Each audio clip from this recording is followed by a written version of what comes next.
수성은 우리 태양계 전체 행성 중에서 가장 방문하기 어려운 행성 중 하나입니다. 태양과 워낙 가까워서 수성의 표면 온도는 무려 430도까지 타오르고 있죠. 그리고 태양의 엄청난 중력으로 인해 태양 방향으로 발사된 탐사선들은 점점 더 빠르게 가속도가 붙어 수성 궤도에 진입하기가 더욱 어려웠습니다. 태양 중력이 만들어내는 힘은 마치 탐사선이 급류에 휩쓸려 온 힘을 다해 헤엄치는 것과 같은 엄청난 에너지가 필요합니다. 그만큼 수성 궤도에 진입한다는 것은 쉬운 일이 아니며 그 비용 또한 만만치 않다는 것을 의미하는 것이었죠. 태양 중력과 싸워 탐사선을 감속시키려면 탐사선에 너무 많은 연료가 필요했습니다. 태양 중력에 역행하며 탐사선을 수성 궤도에 진입시킨다는 것은 그 당시 기술로는 불가능에 가까웠죠. 만약 한치의 오차라도 있다면 탐사선은 저 멀리 우리가 알지 못하는 곳으로 우주선을 떠나가 버리게 되는 것이었습니다. 인류 역사를 통틀어 수성에 대한 임무는 단 2번뿐이었습니다. 화성과 금성 탐사는 꽤 이뤄진 반면 수성은 21세기로 넘어오는 시점에서도 1974년과 1975년 메리너 10호가 수성에 3차례 스쳐 지나가는 것이 전부였습니다. 아쉽게도 메리너 10호는 수성 궤도에는 들어가지 못한 채 행성 주변을 스윙바이하며 수성의 한쪽 부분만을 찍을 수 있었죠. 이렇게 어려운 수성 탐사 조건으로 인하여 탐사 계획은 30여 년 후에야 본격적으로 제기되었고 마침내 2004년 8월 3일 수성 탐사선 메신저5가 발사됩니다.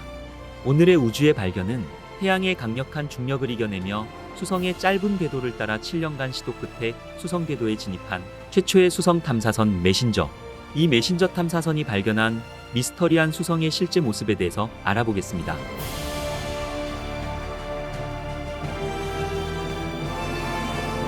태양계 행성 가운데 태양에 가장 가까이 있는 수성은 크기가 가장 작고 공전 궤도 또한 가장 심한 타원을 그리고 있죠.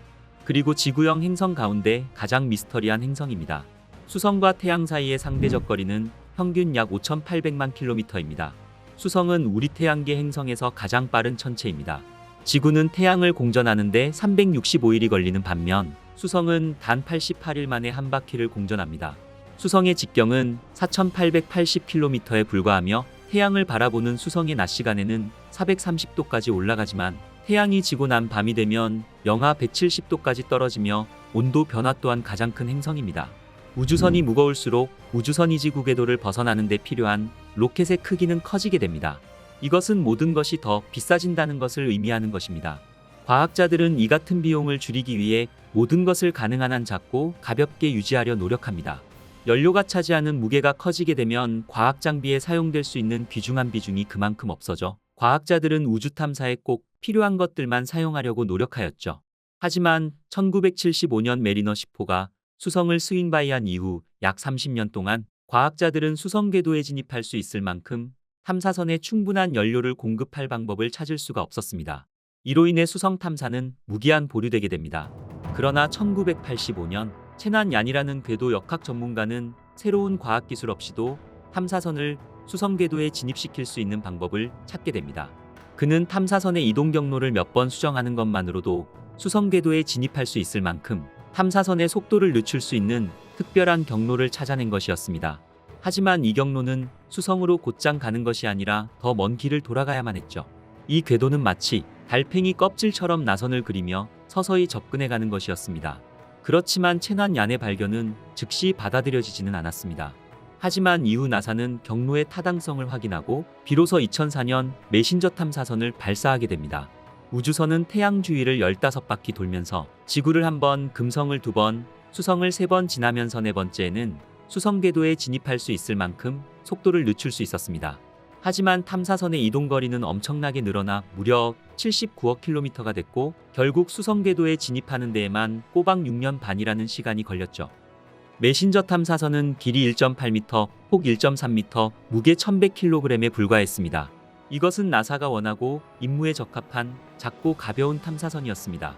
메신저 탐사선의 과학 장비들은 강력한 추진기, 태양으로부터 보호하기 위한 세라믹 열차폐 장치, 그리고 2개의 태양 전지판과 수성 데이터를 이미징하고 측정하기 위한 전체 과학 장비 세트가 장착되어 있습니다. 메신저 탐사선은 2008년 1월 14일 모든 것이 순조롭게 진행되는 가운데 처음으로 수성을 비행했습니다. 메신저5는 수성을 접근 통과하며 수성 상공 200km까지 근접 통과하며 관측하였습니다. 메신저 탐사선이 보내준 수성의 데이터들은 그해 7월 4일자 사이언스에 실리며 화제가 되기도 하였죠. 이전까지 수성의 근접 촬영은 메리너 10호가 찍은 수성의 절반뿐이었습니다. 하지만 메신저 탐사선의 첫 번째 접근 통과만으로 수성의 20%의 영역이 추가로 확보된 것이죠. 두 번째 비행에서도 순조로웠습니다. 두 번째 비행으로 수성의 자기장을 면밀히 분석할 수 있었으며 그 결과 수성의 지각에 대한 진화를 알 수 있었습니다. 그러나 2009년 세 번째 비행 중 문제가 발생했습니다. 메신저 탐사선에 오류가 발생하게 되어 탐사선이 안전 모드로 전환된 것입니다. 메신저 탐사선은 수성 그림자를 통과하고 있었습니다. 그림자를 통과하는 동안 메신저호는 자체 배터리에만 의존해야 했죠. 그리고 소프트웨어의 전원 관리 부분에도 원가가 올바르게 구성되지 않았습니다.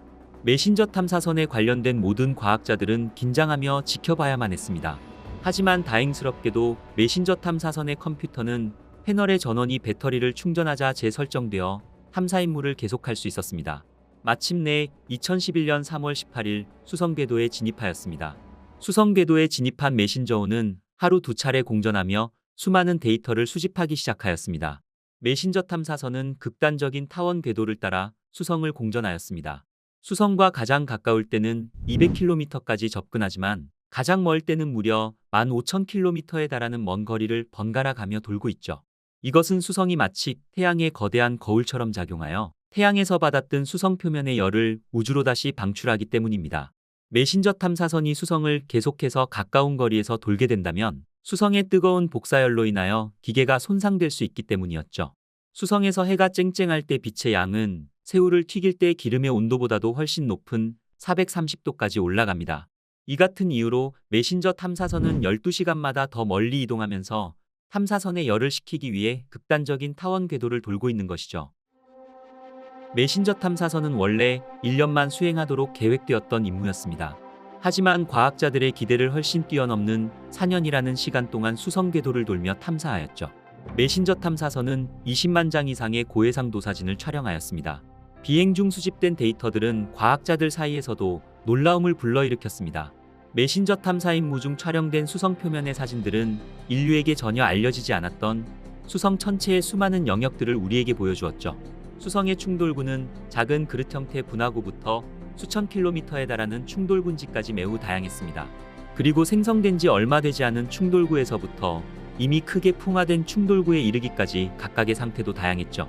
수성과 달의 충돌구는 서로 미묘하게 다른데 달의 충돌구는 수성보다 충돌에 의한 분출물이 적다는 점입니다. 이런 점에서 수성 표면 중력이 달보다 강하다는 것을 짐작할 수 있죠. 그리고 태양의 거리가 너무 가까워서 태양의 강렬한 중력에 갇힌 물체들은 수성의 자체 중력보다 훨씬 더 큰 힘으로 수성으로 향해 충돌하였을 것입니다. 특히 분화구에서 뻗어나가는 거미줄 모양의 이 같은 광선은 놀라우리만큼 큰 충격으로 인해 생성된 것이죠. 그 선의 둘레는 15,000km에 달하며 수성 표면 주위로 거의 완전히 뻗어 있습니다. 달에도 광선 시스템이 있지만 수성의 시스템보다 작습니다. 실제로 수성과 달을 구별하는 데 주요한 역할을 합니다. 이것은 수성이 엄청나게 강력한 폭격을 받았다는 것을 보여주는 것입니다. 그리고 수성의 매혹적인 분화구 중 하나인 아폴로도로스 분화구는 언뜻 보기에는 특별한 점이 없다고 생각할 수도 있지만 여기에는 몇 가지 이상한 점이 있습니다. 마치 깨진 유리와 같이 균열이 있는 것입니다. 이와 같은 현상은 지구상에서는 찾아볼 수 없는 것이죠. 이 현상의 원인은 아직 미스터리로 남아 있습니다. 2012년 11월 메신저호는 수성의 북극에서 얼음과 유기화합물층을 발견했습니다. 프로젝트의 책임자인 션 솔로몬은 수성의 북극에 있는 얼음의 양을 워싱턴 DC를 높이 4km로 덮을 수 있는 양이라고 재치 있게 비유하기도 하였죠. 이 사진에서 노란색으로 처리한 부분이 얼음이 있는 지역입니다. 메신저 탐사선은 세심하게 아껴 쓰던 추진제의 연료가 바닥을 드러냈습니다. 이 시점에서 메신저 탐사선은 수성 표면에서 불과 25km 떨어진 곳을 공전하고 있었죠. 과학자들은 가능한 한 오랫동안 궤도를 유지하기 위해 추진기 가동을 마지막까지 시도했지만 2015년 4월 30일 메신저 탐사선은 마침내 수성 표면으로 충돌하고 말았습니다. 메신저 탐사선은 10년이 넘는 지속적인 탐사 활동으로 수십억 킬로미터에 달하는 여정을 달려온 끝에 수성과 충돌하며 마지막 탐사 임무를 끝냈습니다. 메신저호가 수성에 충돌했을 때 속도는 시속 14,000km였습니다. 메신저 탐사선이 수성 표면과 충돌하며 대략 16m 크기의 크레이터를 남겼죠. 하지만 수성 탐사의 흥미로운 모험은 아직 끝나지 않았습니다. 일본과 유럽 우주국이 합심하여 베피콜롬보라는 수성 탐사선을 지난 2018년 10월 19일에 발사하였죠. 이 탐사선은 7년 후 2025년 12월 수성에 도착할 예정입니다. 베피콜롬보는 수성 궤도에 진입하여 2개의 관측 위성으로 분리돼 수성의 지표면과 광물, 대기 및 자기장 등 다양한 과학적 임무를 수행할 예정입니다. 아직은 많은 베일에 쌓여 있는 수성에 대해 베피콜롬보가 얼마만큼 수성의 비밀을 풀어줄지 저 또한 기대해 봅니다. 오늘의 우주의 발견은 7년의 기나긴 여정 끝에 수성 궤도에 도착해 우리에게 수성에 대한 놀라운 이미지를 가져다준 메신저 탐사선에 대해서 알아보았습니다. 수성은 아직 여전히 많은 미스터리를 가지고 있습니다. 메신저 탐사선이 가져다준 데이터는 우리의 과학이 발전함에 따라 수성의 흥미로운 사실들을 밝혀내고 있죠. 아직 수성 표면에 신비로운 이야기들은 많이 남아 있습니다. 오늘 영상이 마음에 드셨다면 영상 끝에 나오는 정주행 영상을 클릭해 보시면 아마 마음에 드실 거라 생각합니다. 저는 또 더욱 재미있는 우주 이야기를 가지고 다시 찾아뵙겠습니다. 끝까지 시청해 주셔서 감사합니다.